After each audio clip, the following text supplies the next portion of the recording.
Let's be honest, we've all had those seasons in life where it feels like the universe is throwing punches and refusing to ring the bell. You know the feeling, when the stress piles up so high that keeping a smile on your face feels like lifting a heavy weight. But for Eamonn Holmes, one of the most recognizable faces on British television, that weight has seemingly become crushing. New reports coming out of GB News paint a picture of a man pushed to his absolute limit. The headlines are screaming about foul moods and backstage chaos, but when you peel back the layers of what this 65-year-old broadcaster is actually dealing with, the story isn't just about a grumpy presenter. It's a heartbreaking saga of financial ruin, health battles, the end of a marriage, and the potential end of an era. Is Eamonn Holmes about to turn his back on the UK for good? Let's dive into the storm surrounding the star and why his friends are begging him to just go home. The mask slips at GB News. For decades, Eamonn has been the reliable uncle of morning TV. Whether he was on the Sky News desk or sharing the sofa with Ruth Langsford on This Morning, he was the professional who could pivot from breaking news to lighthearted banter in a heartbeat. But according to insiders, the cracks are showing. Reports suggest that the atmosphere behind the scenes at GB News has become incredibly tense.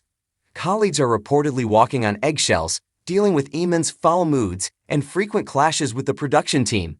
One source frankly told the Daily Mail, "It feels like everything is coming to a head. What happens on screen and what happens off screen are very different.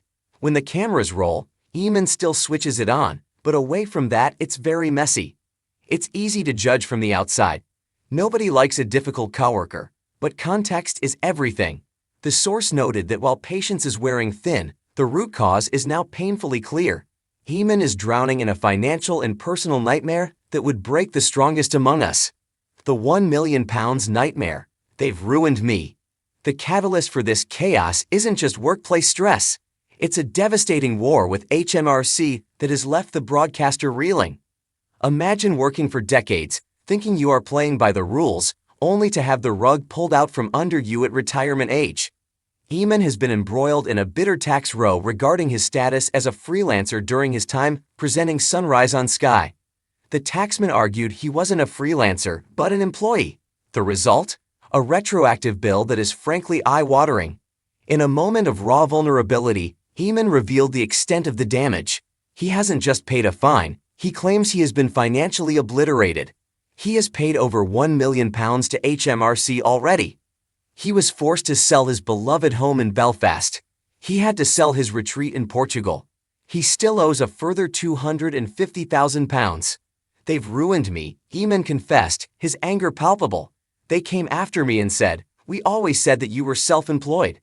Well, we've thought about it, you're not, so we want 10 years of back taxes and national insurance. So they basically, at the most vulnerable time of my life, wrecked me financially."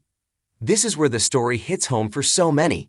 It's the feeling of powerlessness against a system that changes its mind. Eamonn appealed twice and lost twice, racking up horrendous legal fees in the process. To still owe £250,000 after losing 2 homes is a level of stress that would keep anyone awake at night, and certainly explains the short fuse in the newsroom.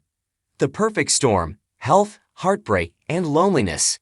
If it were just the money, it would be bad enough.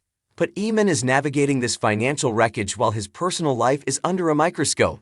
We all watched the slow, painful dissolution of his marriage to Ruth Langsford. For years, they were the golden couple of daytime TV. Now, they are untangling a complex web of assets and emotions. While Eamonn is selling off properties to pay the taxman, reports suggest Ruth's business accounts are healthy, holding over £1 million in cash. Adding salt to the wound, Ruth has reportedly taken legal steps to secure her share of their £3.6 million marital home, ensuring her half doesn't go to Eamonn if she passes away. It's a prudent move, but a cold reminder that the partnership is truly over. And then, there is the physical pain. Eamonn has been battling severe chronic back pain and mobility issues for years. He's often seen using a cane or a wheelchair.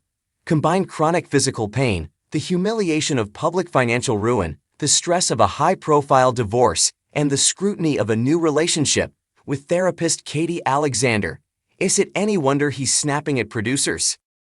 As he put it himself, "So that was something. On top of my health matters, I had this tax situation which is still not over yet. It is thievery. The escape route, go be a star in Ireland. This brings us to the crossroads. Eamonn Holmes is at a point where he has to decide, keep fighting the current in England or swim to calmer shores. Friends of the presenter are reportedly urging him to choose the latter. The call of home is getting louder.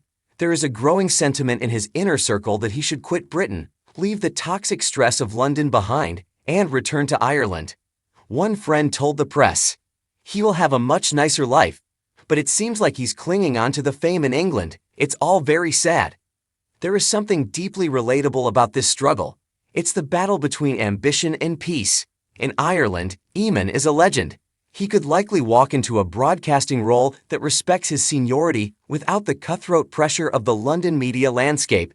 He could be closer to his roots, surrounded by the landscape he had to sell off to pay the taxman. But walking away is hard. It feels like admitting defeat. It feels like letting the thieves win. Clinging to the limelight. The sources comment that he is clinging on to the fame is harsh, but perhaps it holds a grain of truth. For men like Eamonn, who have defined themselves by their career for 40 years, the camera is a drug. It provides validation. It provides purpose. To pack up and leave the UK might feel like retirement, and Eamonn clearly feels he has more to give.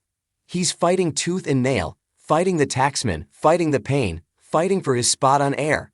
But at what cost? The tension at GB News is a warning sign. When your colleagues are dreading your arrival, and the on-screen charm is becoming harder to maintain, the burnout is imminent. What would you do? It is easy to look at a celebrity and think, well, they're rich, they'll be fine. But Eamonn's story is a reminder that life can unravel incredibly fast, regardless of who you are. He is a 65-year-old man who has lost his houses, his marriage, and his health, and is now working in an environment where patience is running out. It's a tragedy of circumstances. We are watching a man in survival mode. So, what is the next chapter for Eamonn Holmes? Will he continue to battle through the chaos at GB News, hoping to pay off that final £250,000 and rebuild in London? Or will he finally listen to his friends, pack his bags, and find the peace in Ireland that he so desperately deserves? Personally, I hope he chooses peace. We've seen enough of the foul moods and the stress. It might be time for the anchorman to go home. What do you think? If you were in Eamonn's shoes, facing a massive tax bill and workplace drama, would you stick it out or move back home? Let us know in the comments below.